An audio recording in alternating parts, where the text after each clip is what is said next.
Good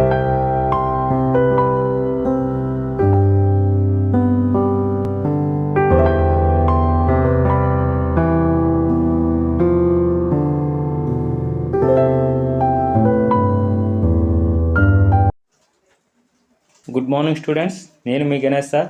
ఇక్కడ మనకి AP DSC SGT maths 2025 July 2 shift 1లో జరిగినటువంటి పేపరు ఏ విధంగా ఇచ్చాడు. ఇటువంటి క్వశ్చన్స్ అనేవి మనకి ఏపీ గవర్నమెంట్ రిలీజ్ చేసినటువంటి తెలుగు అకాడమీ బుక్లో చాలా క్వశ్చన్స్ ఉన్నవి. ఆ బుక్ని మనం జాగ్రత్తగా ప్రిపేర్ అయినట్టయితే టెట్కి అవ్వచ్చు, రాబోయే కాలంలో నిర్వహించబోయే టెట్కి కావచ్చు, డిఎస్సికి కావచ్చు, ఖచ్చితంగా మనము 85% క్వశ్చన్స్ అనేవి మనం గెయిన్ చేయొచ్చు. ఆ మోడల్ క్వశ్చన్సే దాదాపుగా ఇవ్వడం జరుగుతుంది. కాబట్టి మనకి ఆ క్వశ్చన్స్ చాలా ఉపయుక్తంగా ఉంటాయి. కాబట్టి ప్రతి ఒక్కరూ కూడా వాటిని ప్రిపేర్ అవ్వండి. ఇప్పుడు మనకి ఈ పేపర్లో ఇవ్వబడినటువంటి ఫస్ట్ క్వశ్చన్ ఏ విధంగా ఉందో చూద్దాం. 9A అనేది ఒక 2 digit number. It is a 2 అంకెల సంఖ్య అనేది ఒక 2 అంకెల ప్రధాన సంఖ్య అంట. 2 అంకెల ప్రధాన సంఖ్య ఈ 10th ప్లేస్లో 9 ఉన్నది, ఓన్లీ 97 ఒక్కటి మాత్రమే ఉంటుంది.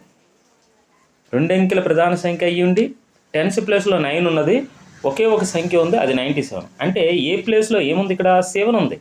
ఇక్కడ ఏమడుగుతున్నాడు? A+1 అడుగుతున్నాడు. అంటే 7 + 1 దట్ ఈక్వల్ టు ఎంత? 8. ఆన్సర్ ఏమవుతుంది? 4th one is right answer. Next question చూడండి. 481, 518, 555 లీటర్ల సామర్థ్యం గల 3 ట్యాంకర్లలోని నీటిని ఖచ్చితమైన విడతలలో కొలవగల కంటైనర్ పాత్ర యొక్క గరిష్ట సామర్థ్యం. గరిష్ట అన్నాడు అంటే గాసాబా కనుక్కోవాలి. మరి 3 నెంబర్స్ ఇచ్చి గాసాబా ఏ విధంగా కనుక్కోవాలి? ఈ 3 నెంబర్స్ తీసుకొని ఈ రెండిటికి డిఫరెన్స్ అనేది ఎంత ఉందో చూసుకోవాలి. ఈ రెండిటికి డిఫరెన్స్ ఎంత ఉందో చూసుకోవాలి. ఈ రెండిటికి డిఫరెన్స్ అనేది 37. కావాలంటే 580లో నుంచి 481ని సబ్ట్రాక్షన్ చేసినట్టయితే మనకు 37 వస్తుంది.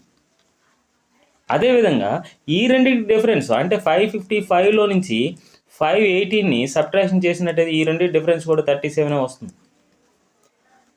ఈ డిఫరెన్స్ 37 వచ్చింది, ఈ డిఫరెన్స్ 37 వచ్చింది.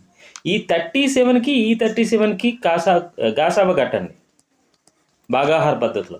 37 1 37, రిమైండర్ 0 వచ్చినప్పుడు ఇక్కడ ఏముంది? 37 ఉంది. కాబట్టి ఈ రెండింటికి గాసాబా ఏమొచ్చింది? 37 వచ్చింది. అంటే ఈ రెండింటికి గాసాబా 37 వస్తే ఈ మూడింటికి కూడా గాసాబా 37 వస్తుంది. ఆ విధంగా ఈజీగా ఈ 3 సంఖ్యలకి 3 పెద్ద సంఖ్యలకి గాసాబాని ఈ విధంగా కూడా చేయొచ్చు. అంటే ఆన్సర్ ఏమవుతుంది?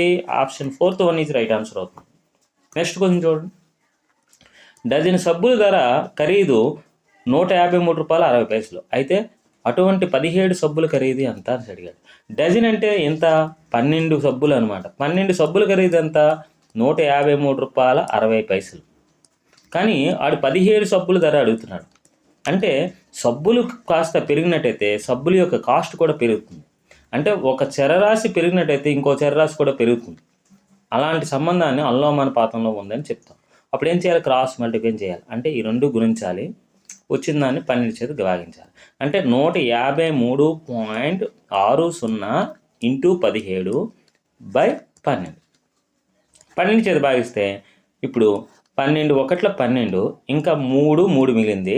12 2 24, ఇంకా 9 మిగిలింది. 9 6, 12 96.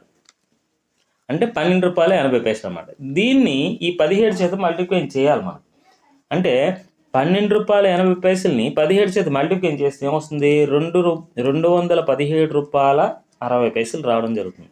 అంటే ఆప్షన్ 1 ఈజ్ రైట్ ఆన్సర్ అవుతుంది. అంటే 12.8ని 17 చేత గుణిస్తే ఈ విధంగా వస్తుంది అనమాట. ఓకే. Next question. ఒక దుకాణదారుడు 80 వస్తువులు ₹2,400 కొన్నాడు. కొని 18% అమ్మాడు. ఒక్కొక్క వస్తువు అమ్మిన వేల ఎంత అడిగాడు. 80 వస్తువులు అయితే ₹2,400. ఈ 0 కొట్టేశాను. 8 1లు 8 30లు. అంటే ఒక వస్తువు ధర ₹30 కొన్నాడు అన్నమాట. ఇది కొన్న వేల. మరి 18% లాభానికి అమ్మాడు. అంటే ఒక వస్తువు కొన్న వేల ఎంత 30 రూపాయలు, 18% లాభానికి అమ్మాడంటే 118% కనుక్కోవాలి. 118% అంటే 118/100. ఈ సున్నాకి పోయింది. 3 చేతి మల్టిప్లికేషన్ చేయండి. 3 8 24, 2, 3 1 3 2 5, 3 1 3 బై 10. 10 చేతి భాగించామంటే అప్పుడు ఏమవుతుంది? 35.4. అంటే 18% అమ్మాడు ఆ వస్తువుని. ఒక వస్తువుని కొన్న వేల ఎంత వచ్చింది? 30 రూపాయలు వచ్చింది. 18% లాభానికి అమ్మితే ఎంత అమ్మినట్టు? ఒక్కొక్క వస్తువు 35 రూపాయలు 40 పైసలు అనమాట. ఎక్కడుంది? Third option is right answer. Next question చూద్దాం. ఇక్కడ ఒక త్రిభుజంలో బాహ్యకోణము 110 డిగ్రీలు ఇచ్చాడు. అంటే ఒక త్రిభుజంలో బాహ్యకోణం అంటే ఈ విధంగా ఉంటుందన్నమాట. ఇది బాహ్యకోణం 110 డిగ్రీలు ఇచ్చాడు. ఈ కోణము అంతరాభిముఖ కోణాలు అవుతాయి. ఆ అంతరాభిముఖ కోణాలు 2 ఇచ్చాడు. x డిగ్రీలు ఒకటి, x+10 డిగ్రీస్ ఒకటి. ఇది x, ఇదేమో x+10. అయితే ఈ రెండింటి మొత్తానికి ఇది సమానం అనమాట. అంటే x+10 ఈక్వల్ టు 110. అయితే x విలువ ఎంత? ఈ x+x ఎంత అవుతుంది? 2x. That equal to 110. ఈ +10 ఇటేపు వస్తే -10. 2x ఈక్వల్ టు 110 నుంచి 10 పోతే ఎంత? 100. x ఈక్వల్ టు ఏమవుతుంది? 100/2. 2 1 జా 250 జా. That equal to 50 degrees answer అవుతుంది. ఎక్కడ ఉంది 50 degrees? 4th one is right answer. Next question. సత్య ప్రవచనాన్ని గుర్తించండి అన్నాడు. ఒక త్రిభుజం 2 లంబకోణాలు కలిగి ఉంటుంది. ఒక త్రిభుజంలో 2 లంబకోణాలు ఉన్నాయనుకోండి. ఒక త్రిభుజంలో 2 లంబకోణాలు ఉన్నాయి. ఇది 2 లంబకోణాలు అనుకుందాం. ఇది 90, ఇది 90. ఇది ఇంకేమో కావాలి అంటే ఈ రెండింటి మొత్తం 180 డిగ్రీలు అయిపోయింది. ఈ కోణం అనేది ఉండదు. అంటే 3 కోణాలు ఖచ్చితంగా 1 డిగ్రీ అయినా ఉండాలి, ఏదో ఒక కోణం. అలా ఉన్నట్టయితే అది త్రిభుజం ఏర్పరుస్తుంది అనమాట. అసలు 0 డిగ్రీస్ కోణం అనేది, ఏదో ఒక కోణం అనేది ఉండదు అనమాట. 2 లంబకోణాలు ఈ 2 అయిపోతే త్రిభుజంలో 3 కోణాలు మొత్తం 180 డిగ్రీలు కాబట్టి 2 లంబకోణాలు కలిగి ఉండవచ్చు. ఇది ఫాల్స్. ఒక త్రిభుజంలో 2 అల్పకోణాలు ఉండవచ్చు. ఇది ట్రూ. ఇదే మన ఆన్సర్ అవుతుంది. చూడండి, ఒక త్రిభుజంలో 3 కోణాలు 60 డిగ్రీల కంటే ఎక్కువగా ఉండవచ్చు అని అంటున్నాడు. ఇప్పుడు 3 కోణాలు 60 డిగ్రీల కంటే ఎక్కువ ఉండొచ్చు అంటే ఇది 70 అనుకుందాం, ఇదేమో 65 అనుకుందాం, ఇదేమో 60 అనుకుందాం. అప్పుడు 3 కోణాలు మొత్తం 180 డిగ్రీల కన్నా ఎక్కువ అవుతుంది. ఇది కూడా ఫాల్సే. ఒక త్రిభుజంలో గరిష్టంగా 2 అధిక కోణాలు ఉండొచ్చు. గరిష్టంగా 2 అధిక కోణాలు అంటే ఇది ఒక 98 అనుకుందాం, 95 డిగ్రీలు అనుకుందాం. అధిక కోణం అంటే ఏంటి? 90 కన్నా ఎక్కువ. ఇది కూడా ఇంకొక అధిక కోణము, ఇది ఒక 100 డిగ్రీలు అనుకుందాం. ఈ 2 కోణాలు మొత్తమే 180 కన్నా ఎక్కువ ఉంది. ఇది కూడా రాంగే, ఫాల్సే. కాబట్టి త్రిభుజంలో ఖచ్చితంగా 2 అల్పకోణాలు ఉంటాయి. అది ఆన్సర్ అవుతుంది. Next question. సమచతుర్భుజం, సమాంతర చతుర్భుజం, సమలంబ చతుర్భుజాన్ని అంటే చతుర్భుజాల్లో రకాలు అనమాట ఇవి. చతుర్భుజాలు నిర్మించడానికి అవసరమైన స్వతంత్ర కొలతలు సంఖ్యచే జతపరచండి అన్నాడు. అసలు చతుర్భుజం ఫస్ట్.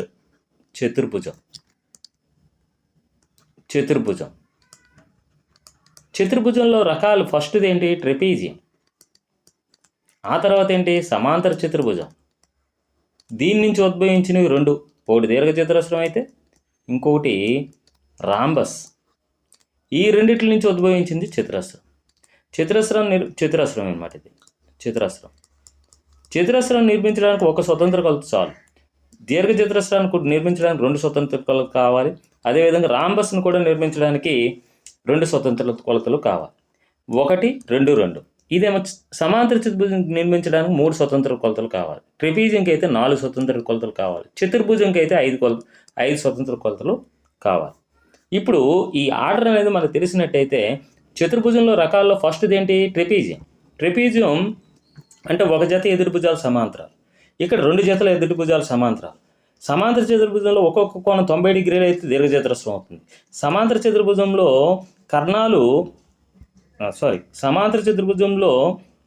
4 భుజాలు, ఇక్కడ ఎదురెదురు భుజాలు సమానం కదా. సమాంతర చతుర్భుజంలో 4 భుజాలు సమానం అయితే రాంబస్ అవుతుంది.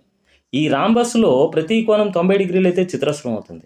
దీర్ఘచతురస్రంలో ఎదురెదురు భుజాలు కాదు, 4 భుజాలు సమానం అయితే చతురస్రం అవుతుంది. ఈ విధంగా మనకి ఈ ఆర్డర్ అనేది గుర్తున్నట్టయితే ఇక్కడ చూడండి, చతుర్భుజాన్ని 5 స్వతంత్ర కొలతలు కావాలి. ట్రెపీజియం 4 స్వతంత్ర కొలతలు, 3 2 2 1. ఇప్పుడు చూడండి సమచతుర్భుజం. సమచతుర్భుజం అన్న రాంబస్ అన్న ఒకటే. అంటే ఎన్ని కొలతలు కావాలి? 2 స్వతంత్ర కొలతలు కావాలి. అంటే ఏ అనేది 3కి అవ్వాలి. ఇక్కడ ఉంది, ఇక్కడ ఉంది. మరి సమాంతర చతుర్భుజం. సమాంతర చతుర్భుజంకి ఎన్ని? 3 స్వతంత్ర కొలతలు కావాలి.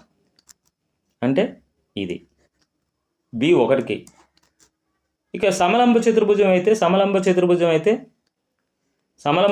అన్న ట్రిపీజం అన్న ఒకటే 4. ఇంకోటి సి 2కి వెళ్ళింది. సి 2కి అంటే third option is right answer అవుతుంది. నెక్స్ట్ కొంచెం చూడండి. ఒక సమాంతర చతుర్భుజంలో ట్రయాంగిల్ ఏబిసి క్రింది వల్ల దేనికి సర్వసమానము? సర్వసమానము అంటే చూడండి, ఒక సమాంతర చతుర్భుజం ఈ విధంగా తీసుకుందాం. ఈ విధంగా తీసుకుంటే ఇది ఏ, ఇది బి, ఇది సి, ఇది డి. ఇప్పుడు ఏబిసి ట్రయాంగిల్ ఏబిసి సర్వసమానంకి గుర్తు ఈ విధంగా ఉంటుంది. Congruent. Okay, is congruent to triangle CDA. ఈ త్రిభుజానికి ఇది సర్వసమానం అన్నమాట. సిడిఏ, ఇది డి, ఇది ఏ. ఎక్కడుంది? CDA. Option 2 is right answer. ఈ క్వశ్చన్ చూసినట్టయితే ఒక రాంబస్ యొక్క 2 కర్ణాలు 2x+4 మరియు x+4 అయితే రాంబస్ వైశాల్యం అంత అన్నాడు. అసలు రాంబస్ వైశాల్యం formula of d1 into d2. అసలు కర్ణాలు d1 d2, ఇదొక కర్ణం, ఇదొక కర్ణం. ఆఫ్ ఇంటూ d1 అంటే మనకి 2x+4 ఇంటూ x+4. ఇప్పుడు మనము 2 టేబుల్లో ఇది కట్ చేసినట్టయితే 2 1 2xలు 2 2 అంటే ఇక్కడ x+2 అనమాట. x+2ని ఈ x+4తో మల్టిప్లై చేయాలి. అప్పుడేమవుతుంది? ఈ xని xతో గుణిస్తే x², ఇదే xని ఈ 4తో మల్టిప్లై చేస్తే 4x, ఈ 2తో ఇప్పుడు 2 ఇంటూ x 2x, 2 4 8 అంటే x² ప్లస్ ఈ 2 యాడ్ చేస్తే 6x ప్లస్ 8. ఎక్కడుంది answer? 4th one is right answer. Next కొంచెం చూడండి. -2 పవర్, ఇది చూడండి చాలా జాగ్రత్తగా. -2 పవర్ 2m+3 ఇది ఇంటూ అన్నీ కూడా బేసెస్ అనేవి -2 ఉన్నాయి కాబట్టి -2 తీసుకుంటున్నాను. హోల్ పవర్ ఇక్కడ ఏముంది? 2m+3. Okay, 2m+3. ఇక్కడ ఏముంది? ఇక్కడ m+4 కాబట్టి m+4 అనేది యాడ్ చేశాను. ఈ కింద ఉన్నదేమో m-4 ఇది. అది పైకి వెళ్తే ఈ m-4లో ఇది +m కదా, ఇది -m అవుతుంది పైకి వెళ్తే. ఈ -4 అనేది పైకి వెళ్తే +4 అవుతుంది. Equal to -2 power 6. ఇది -2 పవర్ 6 అని రాశాను. ఇక్కడ చూడండి, ఈ +m ఈ -m పోయింది. ఇది బేస్ -2a, ఇది బేస్ -2a, మధ్యలో ఈక్వల్ టు ఉన్నప్పుడు పవర్స్ అనేది సమానం అవుతాయి. అంటే ఇక్కడ ఏం మిగిలింది? ఇక్కడ 2m, ఈ 2 యాడ్ చేస్తే 8, 8+3 అంటే +11, దట్ ఈక్వల్ టు ఇక్కడ 6 ఉంది, 6కి ఈక్వల్ చేయాలి. 2m ఈక్వల్ టు 6, ఈ +11 ఇటువైపు వస్తే -11 అవుతుంది. That equal to 2m equal to -5. 6లోంచి 11 పోతే m ఈక్వల్ టు -5/2. ఎక్కడుంది? -5/2. ఆప్షన్ 1 ఈజ్ రైట్ ఆన్సర్ అవుతుంది. Next question. x+y equal to 8, xy equal to 12 అన్నాడు. అయితే x² + y² x - y whole square value ఎంత అని అడిగాడు. అసలు xy ఈక్వల్ టు 12 అంటే 12ని 2 నెంబర్స్ లబ్ధం కింద ఎలా రాయొచ్చు? 1 × 12 అని రాయొచ్చు, 2 × 6 అని రాయొచ్చు, 3 × 4 అని రాయొచ్చు. మల్టిప్లై చేస్తే 12 ఓకే, యాడ్ చేసిన 8 ఓకే. అంటే x వాల్యూ అనేది 6 తీసుకోవచ్చు, y వాల్యూ అనేది 2 తీసుకోవచ్చు. ఇలా తీసుకుంటే 6 × 12 సరిపోయింది. xy 12, 6కి 2 కలిపితే 8 సరిపోయింది. x + y = 8. ఇప్పుడు x² + y² అంటే ఏంటి? 6² + 2² బై 6 - 2 హోల్ స్క్వేర్.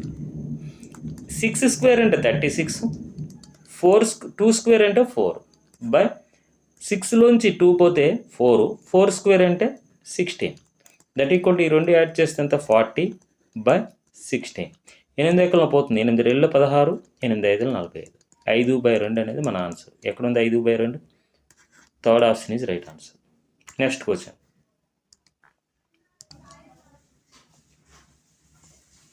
ఇక్కడ మనకి 2x + 1/4 + 3 = x - 2/5 అయితే x విలువ ఎంత అన్నాడు.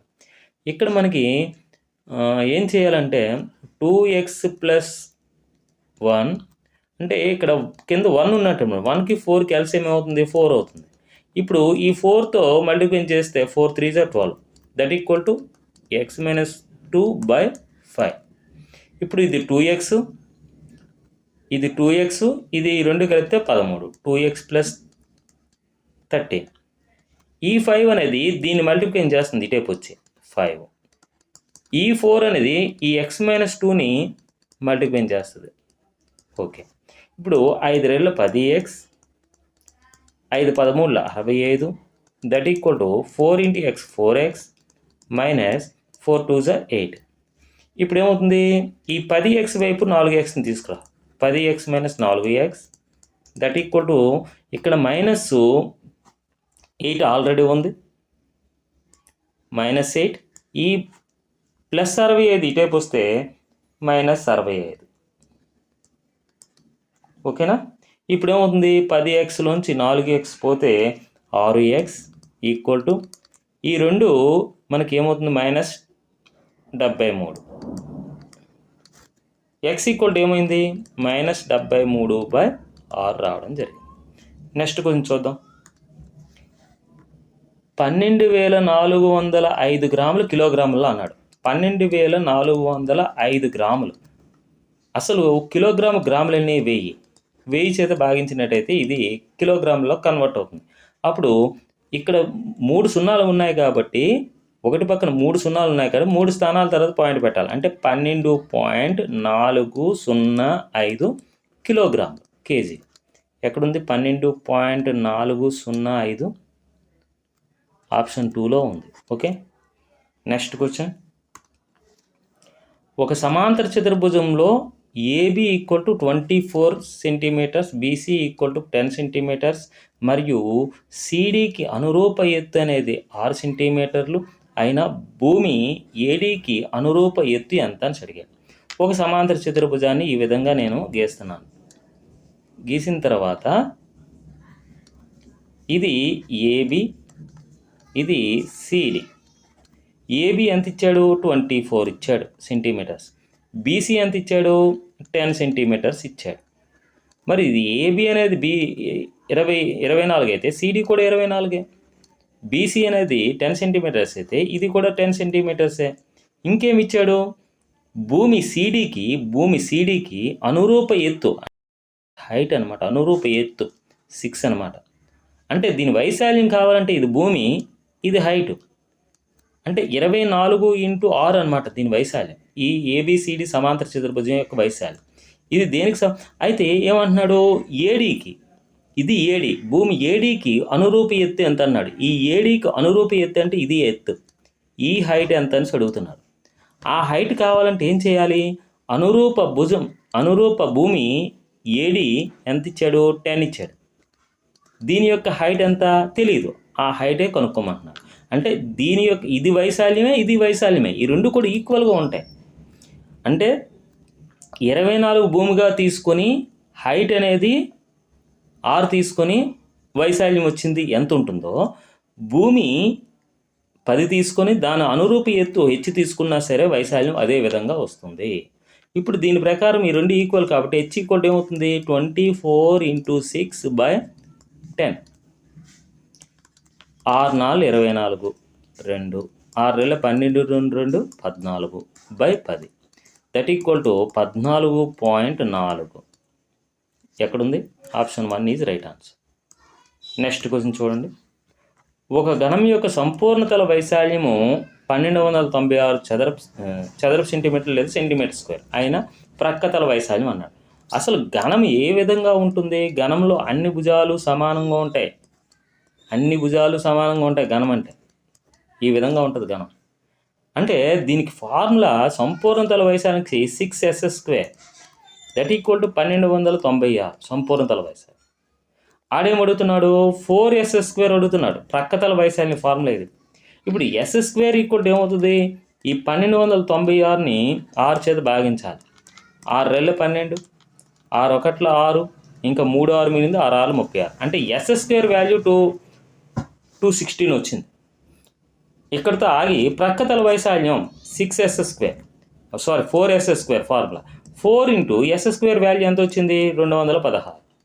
దట్ ఈక్వల్ టు 4 6 24, 2 4 1 4 2 6, 4 రెళ్ళ 8, 864 ప్రక్కతల వైశాల్యం అవుతుంది. Third option is right answer. Next question చూడండి. 6 యొక్క మొదటి 10 గుణిజాల మధ్యగతం అన్నాడు. 6 యొక్క మొదటి 10 గుణిజాలు అంటే 6, 6 రెళ్ళ 12, 6 మూల 18, 6 4 24, 6 5 30, 6 6 36, 6 7 42, 6 8 48, 6 9 54, 6 10 60. ఇప్పుడు మధ్యగతం అన్నాడంటే ఇటు 2 కొట్టేస్తే ఇటు 2 కొట్టేశాను, ఇటు 2 కొట్టేస్తే ఇటు 2 కొట్టేశాను. మధ్యలో 1 మిగలకుండా 2 మిగిలాయి కాబట్టి ఈ 2 కలిపేసి సరాసరి కనుక్కోవాలంట. 30 36ల సరాసరి అంటే /2, దట్ ఈక్వల్ టు 66/2 అనమాట. 66/2 అంటే 33. అంటే ఈ 6 యొక్క మొదటి 10 గుణిజాల మధ్యగతం ఎంత అయిందంటే 33. ఎక్కడ ఉంది option? Second option is right answer. Okay, thank you.